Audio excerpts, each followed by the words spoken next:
This is the death of Bruce Wayne in the Gotham Knights video game.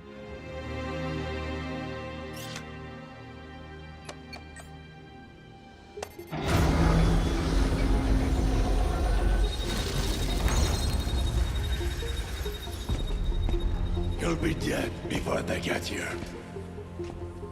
Your precious family. I will slaughter them, one by one. And when they have drawn their last breaths, I will burn the city to the ground.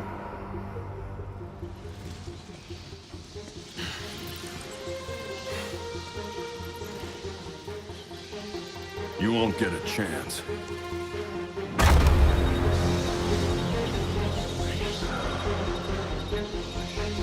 Gotham is their city now.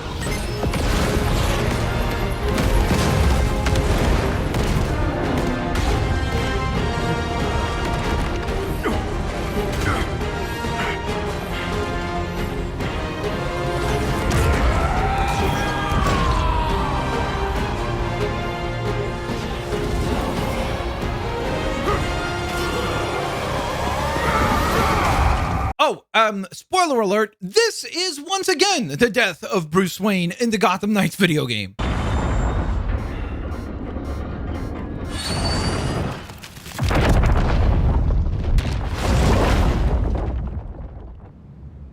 And that is dumb. Both of those particular deaths for Bruce are absolutely stupid in my opinion. I think that Gotham Knights has gotten its fair share of dunks and criticism, but one of the things that I don't see mentioned all that often as far as criticizing this game is actually this element. Because going into this game, we obviously knew that they were going to kill off Bruce. That's how they actually revealed the game to us, was with a trailer that showcases the passing of Bruce Wayne. And so going into it, we kind of were in the mindset of, okay, Bruce Wayne dies, or at least might die, and then we'll see how the story unfolds. I think even the first death of Bruce Wayne in this game comes off a little bit odd, especially when you take the context of the rest of the game into consideration. But regardless, as someone who has watched a lot of Batman animated shows, yes, even Beware the Batman, I just feel like I've got a pretty good sensibility for what the character is and how Bruce Wayne thinks and how he behaves, etc. And so it just came off a little bit odd that he would sacrifice himself in order to take down Ra's with him. I mean, don't get me wrong, Bruce sacrificing himself is definitely something that Bruce would do for the greater good of Gotham. However, it just came off a little bit odd when he did it in the way that he did in the actual game, because we don't have all this extra additional context of where it feels like, oh, well, that was the only way for him to handle that situation, was to bring down all these rocks on top of himself and Ra's. So it just comes off a little bit peculiar of a decision for Bruce to make, especially when we learn that the thing that gets him into trouble and the thing that he's been worried about all along was actually the Court of Owls. And so it's kind of confusing, contextually speaking. Why the heck was he willing to go to that length to take himself and Ra's down? So that was somewhat problematic to begin with. It was just kind of an uncharacteristic way for Batman to behave. So that was kind of odd, but whatever. I was able to push that kind of away just because I was like, okay, you know what? It's fine. Let's just buy into the premise of this game. Start with the idea of Bruce dies and the Gotham Knights have to rise up and take his place. And we kind of see them deal with the different ramifications of the death of Bruce Wayne and Batman as well, as both of those have different ramifications for Gotham and the Gotham Knights themselves. But then things get a little bit worse, obviously worse, when you get to the very finale of the game, where you battle Bruce Wayne, who has been reincarnated via the Lazarus Pit and has been brought back to life, but this time under the control of Talia al Ghul, at least partially. And so you battle it out with him, and then comes the really, really dumb part, because he just goes on ahead and sacrifices himself again for Gotham by driving the Batwing full speed ahead into the Lazarus Pit. I mean, it's the equivalent of, let's say it's your birthday, and you asked for a PlayStation 5 because you're a gamer and that's the console of choice that you wanted to get. You go on ahead and open up your gift from your parents, and it's a PlayStation 3. And you're like, well, I can't act ungrateful. I got to pretend like I'm happy with this gift, but this is definitely not what I was looking for. And so you're like, okay, that was great.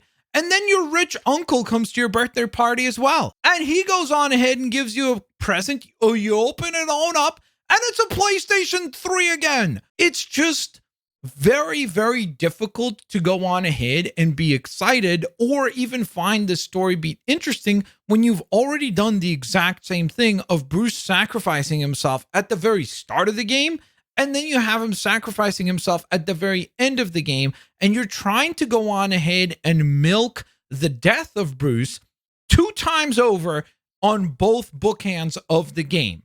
You kick it off with the death of Bruce, and then the entirety of the game is pretty much the Gotham Knights coming to some form of acceptance with the death of Bruce, making you just feel completely deflated.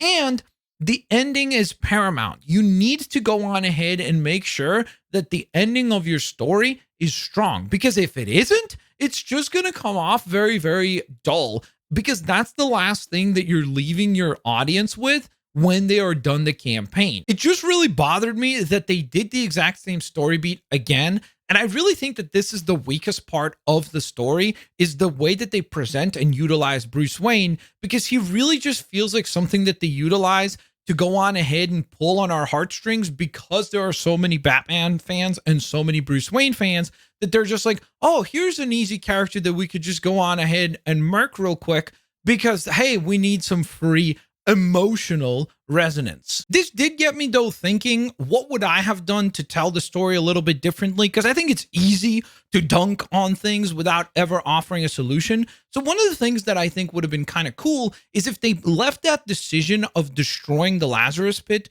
to the Gotham Knights themselves. You as the player had to go on ahead and see the Gotham Knights take down the Lazarus Pit, because maybe they could have done some sort of an interesting idea that Bruce is back, but he can only be back as long as the Lazarus Pit exists.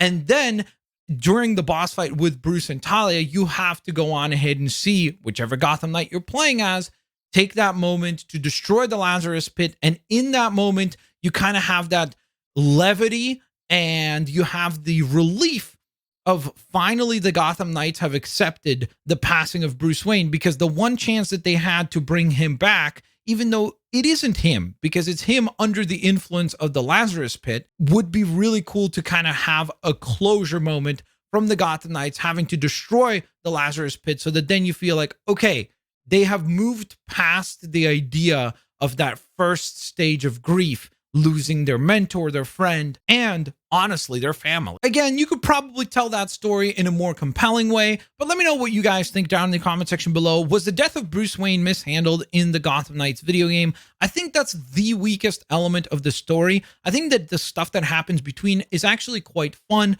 I do also continue to go on ahead and give a lot of praise to all the case file missions, because I think they're really, really quite cool, whether it be Mr. Freeze, Harley Quinn, or Clayface. I think all 3 of those were terrifically well done. Thank you so very much for watching today's video. If you guys enjoyed, please don't forget to hit the thumbs up button. Subscribe if you haven't yet. I'll hopefully get you guys here on the next one. Peace out. See you laters, alligators.